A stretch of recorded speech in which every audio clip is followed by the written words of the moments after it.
नंतर काय रायटिंग बघून लिहिणं आणि नंतर रीडिंग.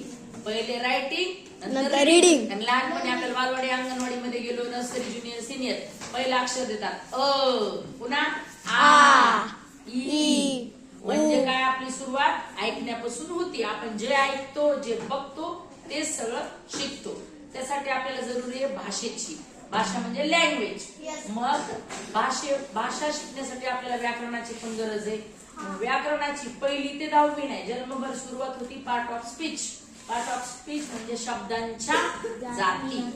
जशा प्रत्येक आपल्या समाजात पण आपण जाती वाटून घेतलेले आहेत का नाही. हा जातीचा त्या जातीचा त्या धर्माचा आहे असं आपण शाळेत सगळीकडे जरी आपण म्हणत असलो पण आपल्या आपल्या पर्सनल जाती आहेत. तसं शब्दांना पण आपापली जात आहे. मग शब्दांच्या जाती किती आहेत 8. मग 4 विकारी आहेत आणि 4 अविकारी आहेत. विकारी कोणत्या ना अविकारी कोणत्या. नाम सर्वनाम विशेषण क्रियापद हे झाले विकारी. आणि अविकारी म्हणजे क्रियाविशेषण अव्यय उभयानवी अव्यय पुन्हा केवल प्रयोगी अव्यय पुन्हा शब्दयोगी अव्यय. ज्यामध्ये अव्यय आला अव्यय म्हणजे बदल होत नाही.